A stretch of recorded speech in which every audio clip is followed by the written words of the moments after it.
മതം മാറാൻ നിർബന്ധിക്കുന്ന ഒരുപാട് വാർത്തകൾ നേരത്തെയും വന്നിട്ടുണ്ട്. പ്രധാനമായിട്ടും ഇത് ചെയ്യുന്നത് മുസ്ലിം യുവാക്കളാണ്. അതൊരു സത്യാവസ്ഥ തന്നെയാണ്. ബീഹാറിൽ നിന്ന് വരുന്നതും അത്തരത്തിലുള്ളൊരു വാർത്തയാണ്. വ്യാജമായ ഹിന്ദു പേര് ഉപയോഗിച്ചുകൊണ്ട് ഒരു പെൺകുട്ടിയെ വശീകരിക്കാൻ ശ്രമിച്ചിരിക്കുകയാണ് ഒരു വ്യക്തി. എന്താണ് ഇതിൻ്റെ കൂടുതൽ വിശദാംശങ്ങൾ? തീർച്ചയായിട്ടും ഇത് പറ്റ്നയിലാണ്, ബീഹാറിലെ ഗോപാൽഗഞ്ച് പറ്റ്നയിൽ നിന്നാണ് ഈ വാർത്ത റിപ്പോർട്ട് ചെയ്തിരിക്കുന്നത്. അവിടെ ഒരു പെൺകുട്ടിയെ ഇതുപോലെ ഒരു യുവാവ് വ്യാജ ഹിന്ദു പേരിൽ പ്രേമിച്ച് അവളെ ഉന്നത വിദ്യാഭ്യാസം നേടിക്കൊടുക്കാം, നല്ല ജോലി വാങ്ങിക്കൊടുക്കാം എന്നൊക്കെ പറഞ്ഞാണ് അവളെ അവിടുന്ന് വീട്ടിൽ നിന്ന് ഇറക്കിക്കൊണ്ട് വരുന്നത്. എന്നിട്ട് അവളെ നേരെ ബംഗാളിലേക്കാണ് കൊണ്ടുപോയത്. ബംഗാളിൽ കൊണ്ടുപോയി അവിടെ ചെന്ന് കഴിഞ്ഞപ്പോഴാണ് ഇവൻ ഹിന്ദു അല്ല എന്ന് അവൾക്ക് മനസ്സിലാകുന്നത്. ഇയാൾ മുസ്ലിമാണ്, ഇയാളുടെ ശരിയായ പേരും ഇയാൾ സമീർ സഹ്ഗൽ എന്നുള്ള പേരിലാണ് ഇവളെ പരിചയപ്പെടുന്നതും പ്രേമിക്കുന്നതും ഒക്കെ. പക്ഷേ അത് കഴിഞ്ഞ് ഈ ആളിൻ്റെ ശരിയായ പേര് മനസ്സിലാക്കി. ഇയാളൊരു സ്കൂൾ അഡ്മിനിസ്ട്രേറ്ററാണെന്ന് പറഞ്ഞാണ് പരിചയപ്പെടുന്നത്.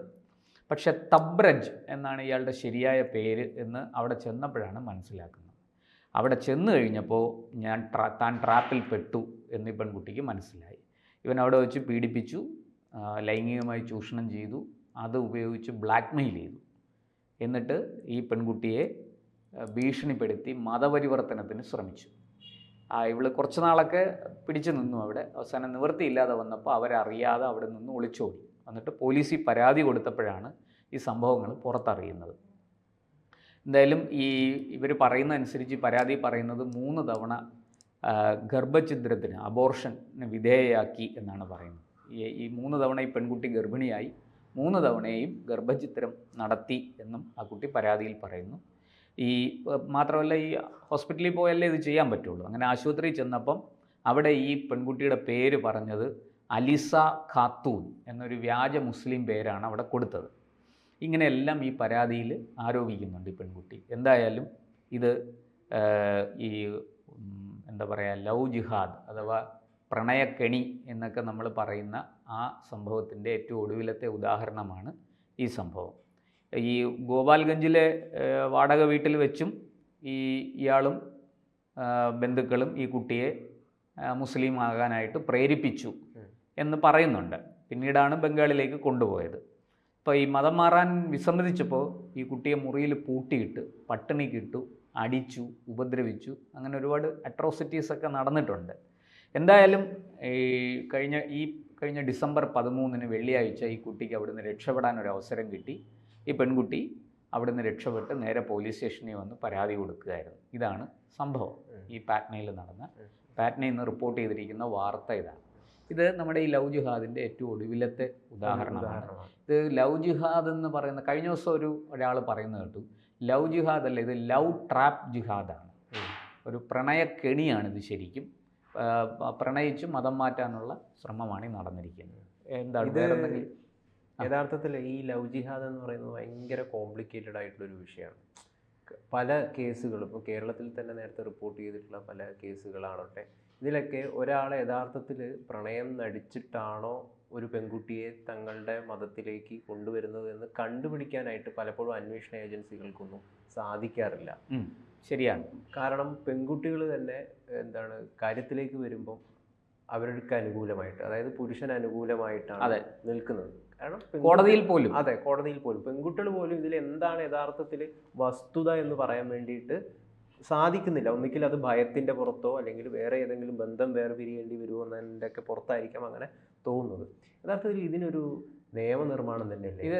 തീർച്ചയായിട്ടും. ഇപ്പോൾ UP-യിലും മറ്റുമൊക്കെ പല ഉത്തരേന്ത്യൻ സംസ്ഥാനങ്ങളിലും നിയമമുണ്ട് ഇത് കൈകാര്യം ചെയ്യാൻ വേണ്ടിയിട്ട്. ഇത് വെറും ഈ പ്രണയിച്ച് കൊണ്ടുപോയി വീട്ടിൽ നിന്ന് വിളിച്ചിറക്കി കൊണ്ടുപോയി വിവാഹം കഴിച്ച് മതം മാറ്റുന്നത് മാത്രമല്ല, അല്ലാതെയുള്ള ബ്രെയിൻ വാഷിംഗ് ഉണ്ട്. അതായത് ഈ മതമാണ് ലോകത്തിലെ ഏറ്റവും ശ്രേഷ്ഠം, ഇസ്ലാമാണ് ഏറ്റവും ശ്രേഷ്ഠം, ബാക്കിയെല്ലാം മോശമാണ്, സ്വർഗത്തിൽ പോകണമെങ്കിൽ ഇസ്ലാമിലൂടെ പറ്റുള്ളൂ എന്നൊക്കെ പറഞ്ഞ് ഇൻ്റലക്ച്വൽ, അതിന് ഇവർ പോലീസുകാർ പല ഇതും പറയുന്നുണ്ട്. പക്ഷെ അങ്ങനെ ഉണ്ടായ ഒരുപാട് സംഭവങ്ങൾ റിപ്പോർട്ട് ചെയ്യപ്പെട്ടിട്ടുണ്ട്. പലരും ഇപ്പം നമുക്കറിയാം വൈക്കത്തെ അഖില എന്ന പെൺകുട്ടിയുടെ കാര്യം. ആ പെൺകുട്ടി ഒരാളെ പ്രേമിച്ചു പോയതല്ല. ആ പെൺകുട്ടി ഇസ്ലാം മതത്തിൽ കൂടെ പഠിച്ചിരുന്ന മറ്റ് 3 കുട്ടികൾ പ്രേരിപ്പിച്ച് ഇസ്ലാം മതം ഫോളോ ചെയ്യാൻ ആ കുട്ടിയെ നിർബന്ധിച്ച് അതിന് വേണ്ടുന്ന പരിശീലനമൊക്കെ കൊടുത്ത് അങ്ങനെ ആ പെൺകുട്ടി പതുക്കെ പതുക്കെ ഇസ്ലാമിലേക്ക് പോയി. അത് കഴിഞ്ഞത് വീട്ടിൽ പ്രശ്നമായി ബുദ്ധിമുട്ടൊക്കെ ആയപ്പോൾ ഈ കുട്ടി വീട്ടിൽ നിന്ന് ഹോസ്റ്റലിൽ നിന്ന് പുറത്തു പോയപ്പോഴാണ് വീട്ടുകാർ ഹേബിയസ് കോർപ്പസും ഒക്കെ ആയിട്ട് കോടതി ചെല്ലുന്നത്. ഈ കുട്ടിയെ കാണാനില്ല. അങ്ങനെ വന്ന ആ കേസിലാണ് അപ്പോൾ പെട്ടെന്നൊരു ഭർത്താവ് വരുന്നു, ഈ പെൺകുട്ടി വിവാഹിതയാണെന്നുള്ള വിവരം പുറത്തു വരുന്നു. ഇങ്ങനെയുള്ള പോലീസിനെ തന്നെ ഞെട്ടിപ്പിക്കുന്ന, അന്വേഷണ ഉദ്യോഗസ്ഥന്മാരെ പോലും ഞെട്ടിപ്പിക്കുന്ന പല വിവരങ്ങളും പുറത്തു വന്നു. ആ അഖിലയാണ് ഹാദിയയായി മാറിയത്. അതുപോലെ തിരുവനന്തപുരത്ത് നിമിഷ, ബിന്ദുവിൻ്റെ മകൾ നിമിഷ, അത് ഫാത്തിമയായി. കാസർഗോഡ് ഒരു കോളേജിൽ പഠിക്കാൻ പോയി. അവിടെ ആദ്യം തിരുവനന്തപുരത്ത് ഒരു എൻട്രൻസ് കോച്ചിങ് സെൻറ്ററിൽ വെച്ച് പരിചയപ്പെട്ട ഒരാളുമായിട്ട് പ്രേമത്തിലായി. അയാൾ ഈ കുട്ടിയെ കൊണ്ട് കാസർഗോഡ് ഇന്ന കോളേജിൽ നമുക്ക് ചേരാം, അവിടെ പഠിക്കാം എന്ന് പറഞ്ഞിട്ട് ഇയാളും ഈ പെൺകുട്ടിയൊക്കെ അവിടെ പഠിക്കാൻ പോകുന്നു. അവിടെ വെച്ച് ഒരു പ്രേമത്തിലാകുന്നു. ഇയാളെ വിവാഹം കഴിക്കാൻ തീരുമാനിക്കുന്നു. ഇതൊക്കെ പുറത്തു വന്ന വാർത്തകളാണ്. പിന്നീട് അത് നടന്നില്ല. ഈ പെൺകുട്ടി വേറെ ഇതുപോലെ ഈ പെൺകുട്ടി അപ്പോഴത്തേക്കും മതം മാറി ഇസ്ലാമായി കഴിഞ്ഞപ്പോൾ ഇയാൾ വിവാഹത്തിൽ നിന്ന് പിന്മാറി. അപ്പോൾ ഈ പെൺകുട്ടിയെ പോലെ തന്നെ മതം മാറിയ ഒരു ക്രിസ്ത്യൻ പയ്യനുമായിട്ട് ഈ പെൺകുട്ടിയുടെ വിവാഹം പിന്നീട് നടന്നു. അതിനുശേഷം ഈ പെൺകുട്ടി വേറൊരു ഒരു ഗ്രൂപ്പിൻ്റെ സംരക്ഷണയിലായിരുന്നു. ഈ അമ്മയ്ക്ക് പോലും ഈ കുട്ടിയെ നേരെ ചൊവ്വേ കാണാൻ പറ്റിയിട്ടില്ല. ആ കുട്ടി പിന്നെ സിറിയയിലേക്കെന്നും പറഞ്ഞു പോയി. ഇപ്പോൾ അഫ്ഗാൻ ജയിലിലാണ്. ഇങ്ങനെ പലതരത്തിലാണ് ഈ പ്രണയക്കെണി അരങ്ങേറുന്നത്. ഇത് നിസ്സാരമായിട്ടൊരു ഏതെങ്കിലും ഒരു പ്രണയത്തിൻ്റെ മാത്രം ചുവട് പിടിച്ച് അങ്ങനെ മതം മാറ്റി വീട്ടിൽ നിന്ന് വിളിച്ചിറക്കി കൊണ്ടുപോയി കല്യാണം കഴിച്ച് പിന്നീട് മതം. അപ്പോൾ പള്ളിയിൽ വെച്ച് കല്യാണം നടത്തണമെങ്കിൽ മതം മാറണം. മുസ്ലിങ്ങൾക്ക് അങ്ങനെ കല്യാണം നടത്താൻ പറ്റുള്ളൂ. മുസ്ലിം യുവാവും മുസ്ലിം യുവതിയും തമ്മിൽ വിവാഹം നടത്താൻ പറ്റുള്ളൂ. അങ്ങനെ എന്ത് ചെയ്യും? ഈ പെൺകുട്ടിയുടെ അടുത്ത് പറയും, നീ വെറുതെ ഒന്ന് മതം മാറിയാൽ മതി, സർട്ടിഫിക്കറ്റിലൊന്നും എഴുതിയാൽ മതി, കുഴപ്പമില്ല, പേരൊന്നും മാറ്റണ്ട, അത് പള്ളിയിൽ മാറ്റിക്കൊള്ളും, ഔദ്യോഗികമായിട്ട് ഈ പേരിങ്ങനെ തന്നെ നിൽക്കും എന്നെല്ലാം പറഞ്ഞ് നിൻ്റെ ആചാരം പിന്തുടരാം, നിനക്ക് അമ്പലത്തിൽ പോവാം, നിനക്ക് പള്ളിയിൽ പോവാം, ക്രിസ്ത്യൻ പള്ളിയിൽ പോവാം, ഇങ്ങനെയൊക്കെ പറഞ്ഞ് അവരെ പെടുത്തി ഈ പെൺകുട്ടി ഈ സ്നേഹത്തിൻ്റെ മുമ്പിൽ, പ്രണയത്തിൻ്റെ മുമ്പിൽ ഇത് തോറ്റുപോകും. അതെന്ത് ചെയ്യും? ഇയാളെ സ്വന്തമാക്കാൻ വേണ്ടിയിട്ടല്ലേ, ശരി എന്നാൽ പിന്നെ അങ്ങനെ നടക്കട്ടെ എന്ന് പറഞ്ഞ് എന്നെ ചെയ്യും. പിന്നെ ഈ പെൺകുട്ടി അവൻ്റെ വീട്ടിൽ ചെല്ലുമ്പോഴാണ് സ്ഥിതി ആകെ മാറുന്നത്. അവിടെ ഇസ്ലാം ആചാരമേ പറ്റുള്ളൂ, മറ്റതൊന്നും തുടരാൻ പറ്റത്തില്ല. അപ്പോൾ അങ്ങനെ അവിടെ ചിലപ്പോൾ ഇത് സഹിച്ച്, എന്നാൽ എല്ലാവരെയും ഉപേക്ഷിച്ച് വന്നതല്ലേ, ഇവനോടുള്ള സ്നേഹം കൊണ്ട് ഇതെല്ലാം സഹിച്ച് ഈ കുട്ടി അവിടെ അങ്ങ് ജീവിക്കും. ചിലർ എതിർക്കും. ചിലർ കുറച്ച് മുന്നോട്ട് പോയി കഴിഞ്ഞിട്ട് സഹിക്കാൻ പറ്റാതെ ആകുമ്പോൾ എതിർപ്പ് വരും, ഉപദ്രവങ്ങൾ വരും, പലതും ഉണ്ടാകും. ഇതിനൊക്കെ പുറകിൽ വേറെ പല കഥകൾ നമ്മൾ കേട്ടിട്ടുണ്ട്. ഇങ്ങനെ ഇതര മതത്തിൽ നിന്ന് ഒരാളെ മാറ്റി ഇസ്ലാമാക്കി കൊണ്ടുവന്നാൽ കോടികൾ കിട്ടുന്നു. ഗൾഫിൽ നിന്നും മറ്റും വിദേശ രാജ്യങ്ങളിൽ നിന്നും ഇസ്ലാമിക രാജ്യങ്ങളിൽ നിന്നും വലിയ ഫണ്ട് വരുന്നു എന്നൊക്കെ കേട്ടിട്ടുണ്ട്. നമ്മൾ ഏറ്റവും വിഖ്യാതമായ പറയും മാധവിക്കുട്ടിയുടെ ഒരു വിഷയം, അതൊരു കമലാസുരയ്യായത് ഒരു പ്രമുഖ നേതാവിന്റെ പിന്തുണയോടുകൂടി അല്ലെങ്കിൽ അയാളുടെ ഗൂഢലക്ഷ്യത്തിന്റെ ഭാഗമായിട്ടാണ് മാറ്റിയത് എന്ന ആരോപണങ്ങളൊക്കെ വന്നിട്ടുണ്ട്. അതിനെക്കുറിച്ച് പുസ്തകങ്ങളും ഉണ്ട്. എന്നിട്ട് അതിൻ്റെ പേരിൽ അയാൾക്ക് വലിയ തുക കിട്ടിയെന്നും ഒക്കെ പറയപ്പെടുന്നു. നമുക്കറിയില്ല അയാൾക്ക് കിട്ടിയോ ഇല്ലയോ എന്ന്. എന്തായാലും അത് വളരെ അതിനെക്കുറിച്ച് വലിയ വിവാദങ്ങളും ചർച്ചകളും നടന്നതാണ്. അതിൽ ഇപ്പോൾ നമുക്ക് മനസ്സിലാകുന്ന കാര്യം, ഇതിങ്ങനെ രാജ്യത്ത് പല സ്ഥലത്തും അരങ്ങേറുന്നുണ്ട്. ഇത് പ്രണയമാണെങ്കിൽ നമുക്ക് മനസ്സിലാക്കാം. ഇതിൻ്റെ ഒരു അപകടം എന്താണെന്ന് വെച്ച് കഴിഞ്ഞാൽ, ഇപ്പോഴും തങ്ങൾ അനുശാസിക്കുന്ന കാര്യം അല്ലെങ്കിൽ തങ്ങൾ വിശ്വസിക്കുന്നത് എന്താണോ അത് വിശ്വസിക്കാത്ത ആളുകളൊക്കെ പിശാശികളും നരകത്തിൽ പോകുന്നൊക്കെ കരുതി ജീവിക്കുന്ന ഒരുപാട് ജനത നമ്മളെ നാട്ടിലുണ്ട്. അവരുടെ ഭാഗത്ത് നിന്നാണ്, അത്തരം വിശ്വാസങ്ങളൊക്കെ പിന്തുടരുന്ന ആളുകളുടെ ഭാഗത്ത് നിന്നാണ് യഥാർത്ഥത്തിൽ ഇത്തരം രീതിയിലുള്ള ഈ മതപരിവർത്തനം പോലുള്ള കാര്യങ്ങളൊക്കെ ഉണ്ടാവുന്നത്. കാരണം നിവൃത്തിയില്ല. അവരുടെ തലയിൽ കുത്തി ഇഞ്ചക്ട് ചെയ്ത് വെച്ചിരിക്കുന്നത് ചെറുപ്പം മുതൽ ഇതാണ്. അപ്പം സ്വാഭാവികമായിട്ടും അന്യമതത്തിൽപ്പെട്ട ഒരാളെ സ്നേഹിക്കുമ്പം അവരുടെ ചിന്തയിൽ നിന്ന് അവരെ മതം മാറ്റണം എന്നേ തോന്നുകയുള്ളൂ.